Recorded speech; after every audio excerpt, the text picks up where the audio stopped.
Oui, bonjour à tous et encore un grand merci à Supersonic Imagine qui m'a invité pour partager avec vous notre expérience du centre de bilan antifibrose à la Pitié-Salpêtrière. Euh, donc, je ne suis pas radiologue, je suis hépatologue et le centre de bilan antifibrose a commencé en 2002. À l'époque, on n'avait pas d'élastographie, aucun type d'élastographie. On n'avait que les marqueurs sériques non invasifs de fibrose. Et quelques années après, on a eu la première génération d'élastographes. Et fin 2012, on a eu le premier Explorer qui nous a permis aussi d'agrandir l'évaluation de nos patients.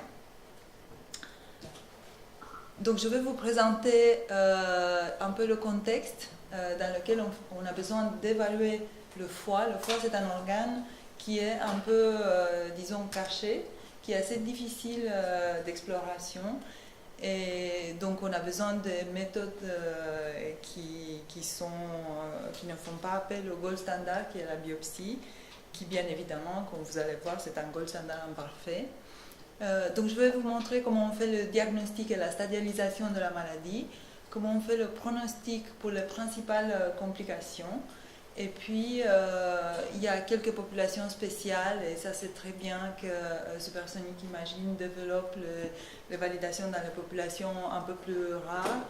Et aussi, ça nous permet d'évaluer la stéatose, qui est une lésion hépatique qui est absolument épidémique. Donc c'est très important d'avoir un moyen, et si possible comme dans une seule machine, pour évaluer la fibrose de la stéatose. Et puis on fait le dépistage de nodules en pratique clinique. Et je vais vous montrer le modèle de notre centre à la fin, comment on procède en pratique.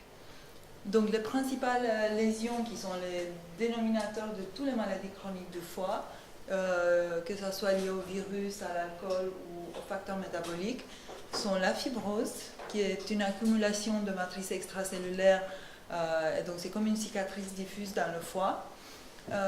Après, la stéatose, c'est une lésion qui est très fréquente, c'est l'accumulation de la graisse à l'intérieur de la cellule hépatique. Et puis l'activité, qui est l'inflammation qui est liée au virus ou à l'alcool ou au métabolisme, et qui est déterminée par la réaction immune de notre organisme. Et ces trois lésions, elles sont responsables dans l'évolution de la fibrose, de l'apparition de la cirrhose, qui est la complication la plus redoutée de la fibrose hépatique. Et puis, on sait que les patients qui ont déjà une cirrhose, ils ont plus de risques à faire d'autres complications, comme le cancer du foie, le cancer primitif du foie, rupture de varices œsophagiennes et de mourir par insuffisance hépatique ou d'être transplanté. Donc pour savoir comment on se positionne, donc quelle est la population à risque de fibrose hépatique, cirrhose et carcinome hépatocellulaire dans le monde, ces chiffres sont de l'ordre de 600 millions pour les deux premières maladies les plus fréquentes. Et il faut toujours se concentrer sur les maladies les plus fréquentes, qui est l'insulinorésistance et l'alcool, la consommation excessive d'alcool. Vous voyez en bleu, ce sont les prévalences du risque, et en vert, vous avez les prévalences de sujets qui vont développer la fibrose extensive, la fibrose sévère. Donc il n'y a pas tout le monde qui a le risque, qui va développer une fibrose, mais il faut savoir si un patient est devant vous, s'il existe le risque, est-ce qu'il fait partie de ce 5 à 10% qui va développer la fibrose, ou est-ce qu'il fait partie de l'autre catégorie qui ne va pas développer la fibrose. Et puis dans les hépatites chroniques virales, vous voyez l'hépatite chronique B et C, les prévalences de la maladie, elle est beaucoup plus faible que l'alcool et la résistance à l'insuline. Par contre, il y a à peu près 50% des patients qui vont développer une fibrose, ce qu'on appelle nous avancée. Je vais vous montrer après la stabilisation. Donc on va se concentrer un peu sur ces deux-là. Quelles sont les prévalences de la stéatose? C'est une étude italienne qui est parue il y a quelques années, il y a plus de 10 ans, et qui a montré que Donc le risque est le même, les prévalences de risque est le même, mais par contre la stéatose, l'accumulation de graisse à l'intérieur de l'hépatocyte, elle est beaucoup plus fréquente que la fibrose hépatique. Donc c'est une lésion qui est extrêmement prévalente et il faut la dépister. Et il y a une étude très intéressante qui montre que la prévalence de la stéatose dans une population générale contrôle, elle est de 16%. C'est ce qu'on a eu toujours quand on a fait des études utilisant des marqueurs non invasifs aussi. On a trouvé les mêmes pourcentages. Ça, c'est une étude avec échographie. Chez les buveurs excessifs, on a 1 sur 2 qui a la stéatose. Quand on est obèse, on a 3 sur 4 sujets qui ont la stéatose hépatique.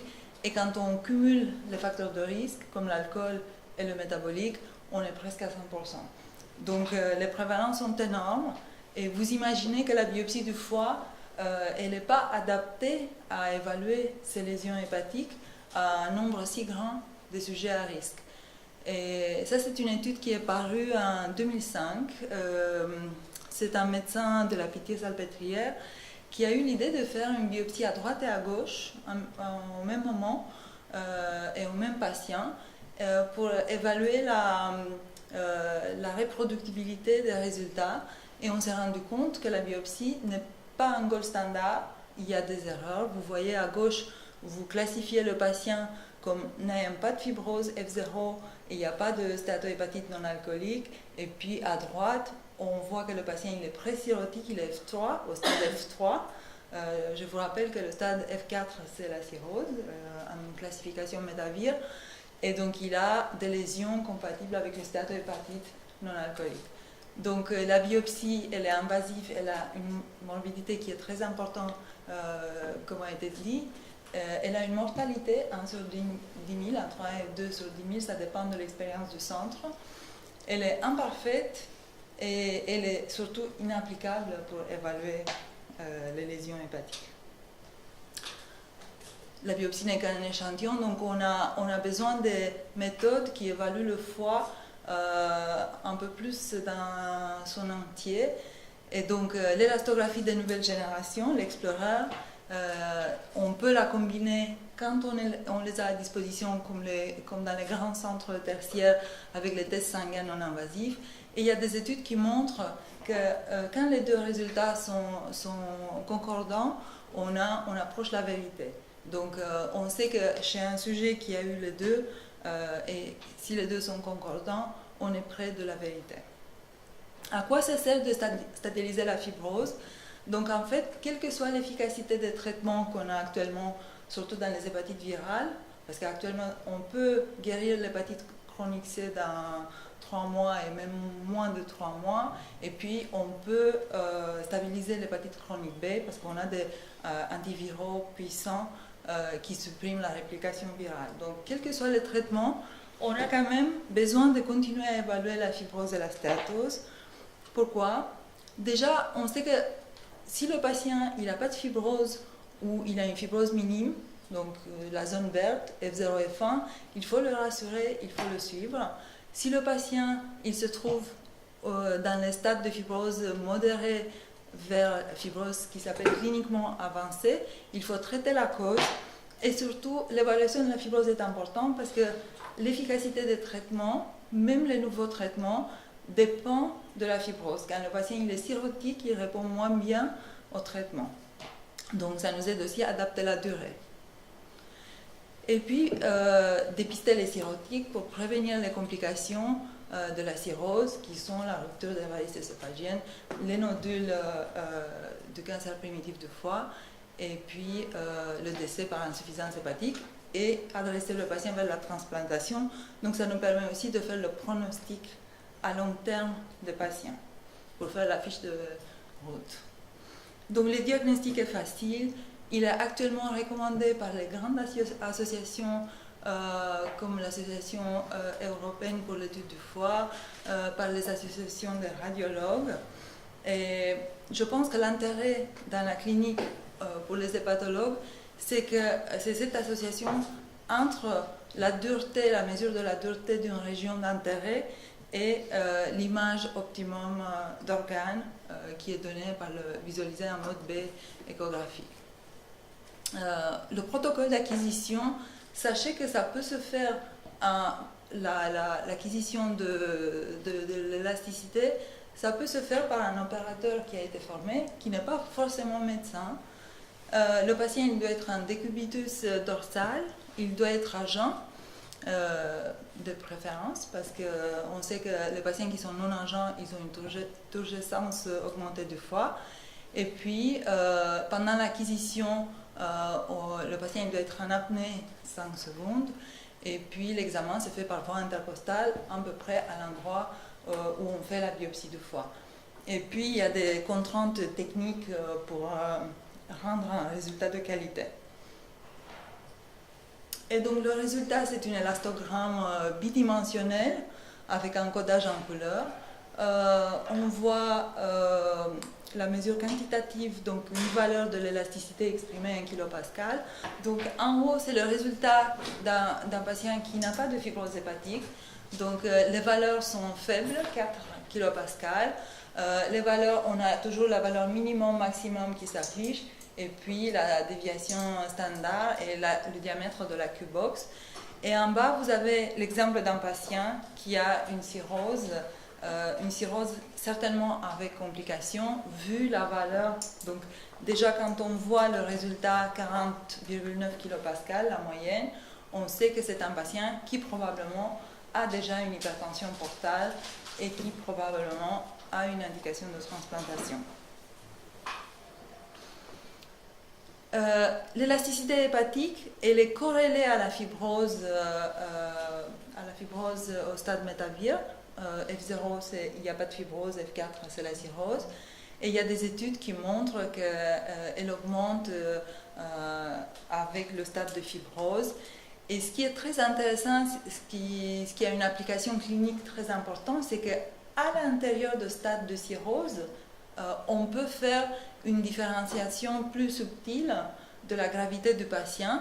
On a une classification qui s'appelle Child-Pugh qui classifie les patients cirrhotiques en fonction de leur gravité A, B et C. Et on voit que les élasticités sont différentes, significativement différentes entre les trois classes. Et ça a une application clinique très importante par rapport, par exemple, à la biopsie hépatique qui était fine quantitative et qui ne permettait pas d'avoir des classifications fines. Donc elle nous disait cirrhose ou pas cirrhose, oui, non. Mais par contre, avec les méthodes non invasives qui sont quantitatives, on peut avoir des classifications beaucoup plus fines. Et donc, en fait, ça sert à classifier le patient sur l'arbre de l'évolution. Et on sait qu'on classifie déjà les patients en utilisant les marqueurs sériques, ça c'est très connu, ça a été validé il y a longtemps. Et on a vu qu'avec l'élasticité, le shear wave du foie, on peut aussi classifier la cirrhose, et on sait que si les patients ils ont des valeurs inférieures à 15, ils ont plutôt une cirrhose compensée. Autour de 25, il y a probablement une cirrhose compensée, mais avec une hypertension portale de varices. Et puis les complications très graves surviennent avec des valeurs beaucoup plus élevées, au-delà de 35.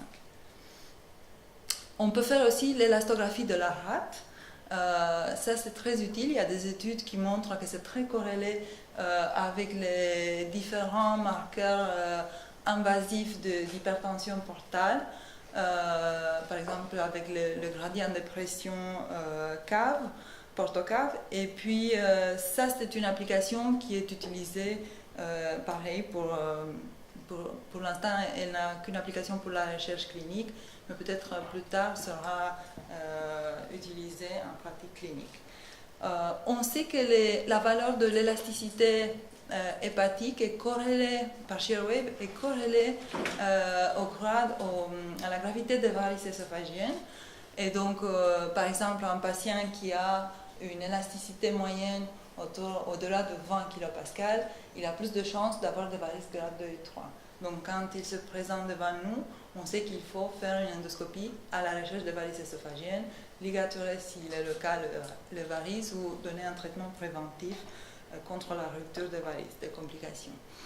Et une autre application importante et avantage de la shear wave, c'est la possibilité de faire à travers l'acide les mesures de la dureté du foie. Donc on peut continuer chez un patient cirrhotique qui est déjà décompensé à faire le pronostic et à évaluer la dureté du foie parce que le shear wave il a une meilleure applicabilité que l'élastographie transitoire.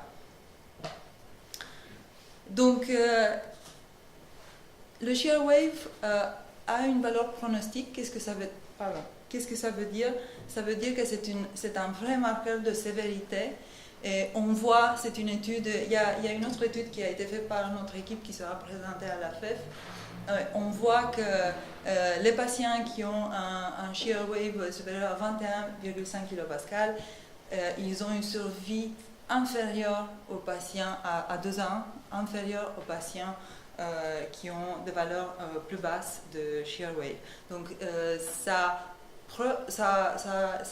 la preuve que c'est un vrai marqueur de sévérité parce que le vrai gold standard finalement c'est le décès du patient ou les complications. Donc c'est important de faire ce type d'études pour valider un marqueur et pour montrer sa capacité de discriminer les patients sévères de ceux qui sont moins sévères.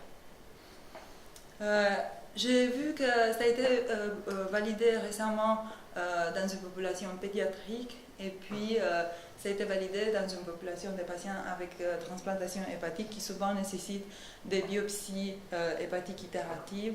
Et ça, c'est une bonne nouvelle, il faut continuer à faire ce type d'études. Un autre avantage de l'Explorer, c'est qu'on peut évaluer la stéatose, donc c'est un vrai échographe. Et il y a une quantification de la stéatose qui peut être faite par la brillance hépatique comparée au tissu référent qui est le rein, donc par l'index hépatorénal. Et en fait, l'application clinique, c'est le fait qu'on peut diagnostiquer d'une manière plus complète les stéatohépatites non alcooliques. On peut savoir si un patient il a une stéatose simple, sans fibrose hépatique, parce qu'on a fait l'évaluation de la fibrose par le shear wave. Et ça, c'est très important parce que ça change complètement le pronostic. Ou si on a un patient qui a une fibrose associée à une stéatose. Donc, c'est une application clinique très importante. Et cette méthode est très sensible à la stéatose minime. Et ça aussi, c'est un facteur important. On s'est rendu compte récemment que c'est important d'avoir des méthodes qui peuvent détecter des quantités de degrés minimes de stéatose, pas seulement à partir de 10%. Et donc, les performances sont très bonnes. Le dépistage des nodules, ça c'est, moi je pense, c'est ce qui est le plus important en ce moment, surtout qu'il existe des traitements qui guérissent les maladies. Les hépatites chroniques C, par exemple, on sait qu'il existe une prévalence résiduelle du carcinome hépatocellulaire autour de 6,5% à 10 ans chez les sujets qui ont été guéris de l'hépatite chronique C à des stades avancés de fibrose. Donc quand on a guéri un patient qui avait déjà un stade avancé de fibrose, il reste un risque résiduel qui est non négligeable de développer un carcinome hépatocellulaire et surtout en présence de facteurs métaboliques. Et donc c'est très important d'avoir un moyen qui évalue la fibrose et qui fait le dépistage des nodules en même temps. Et donc il y a des études qui sont faites par les radiologues, par Émeric Guibal, c'est très intéressant et qui montre que chacune des lésions hépatiques, bénignes ou malignes, a une dureté, et en fonction de ça, on peut déjà orienter les diagnostics dès l'échographie. Donc, par exemple, pour le carcinome hépatocellulaire, c'est pas une lésion très dure, mais souvent le carcinome hépatocellulaire apparaît dans un foie très dur, et donc on voit que l'image elle est typique, donc c'est une lésion qui est soi-disant bleue dans un foie qui a une élasticité hépatique très élevée. Et donc le radiologue nous a proposé de faire un index nodule foie, et en général, quand il est inférieur à 1, ça c'est une orientation diagnostique vers le carcinome hépatocellulaire. Donc il y a une applicabilité directe Et je vais vous montrer ce qu'on fait nous à la Pitié dans le cadre du bilan antifibrose, donc le centre de diagnostic non invasif. Donc on fait le diagnostic par ces deux méthodes systématiques pour tous les patients. Si les méthodes, une des deux est non applicable, il existe une discordance qui est importante, en général définie comme une discordance de plus de 2 stades de fibrose, en général on répète les tests, on ne passe pas tout de suite à la biopsie, et donc on répète les tests, on essaye de comprendre par les données cliniques et biologiques quelle était la cause de la discordance, et on fait appel à la biopsie dans moins de 1% des cas. Et donc ça se présente comme ça, donc on a une base de données intégrée qui intègre tous les résultats, que ce soit les tests sériques, le Explorer, l'élasticité du foie, et puis les résultats biologiques. Et on a le stade de fibrose. Si le patient il est dépisté ayant une fibrose sévère F3 ou F4 à un des deux méthodes, ou par Explorer ou par les méthodes sériques non invasives, on passe systématiquement, donc on a une base de données qui intègre et sur laquelle on suit un peu comme sur Facebook toute l'évolution du patient. Et donc on passe systématiquement au dépistage du nodule par un opérateur qui a été formé au dépistage de nodules hépatiques, qui est un radiologue, qui a eu une formation de radiologue, et donc on gagne énormément de temps parce que ça c'est la recommandation de la Haute Autorité de Santé de faire le dépistage des F3, F4. Quand on envoie les patients en radiologie, ce qui se passe c'est souvent que le patient il va reporter son échographie et on se retrouve dans un an avec un nodule qui n'a pas été vu à temps. Et donc cette méthode, quand on associe tout de suite au moment de l'évaluation de la fibrose, on fait le dépistage de nodules. Quand il y a un nodule suspect, on passe à l'imagerie de contraste en radiologie qui nous permet de confirmer ou d'infirmer le nodule. Et cette méthode, ça fait partie d'un programme qu'on a lancé l'année dernière d'un consortium national français appelé ECAM, et ça nous a permis de dépister 10 nouveaux cas de carcinome hépatocellulaire qui n'auraient pas pu avoir ce diagnostic précoce en dehors du protocole. Et donc j'espère que ça va devenir la routine dans tous les centres qui utilisent Explorer pour le diagnostic de la fibrose. Donc en conclusion, Explorer est très facile à réaliser pour les cliniciens à utiliser, fiable et reproductible. Il est plus applicable et plus corrélé à la fibrose hépatique et moins influencé par d'autres facteurs qui engorgent le foie par rapport à l'élostographie de première génération. Permet le guidage de l'image, donc il y a un vrai intérêt diagnostique de suite. Et puis permet le dépistage des complications des nodules, et il est très très facile à coupler avec d'autres méthodes et à donner une interprétation globale. Je vous remercie pour votre attention.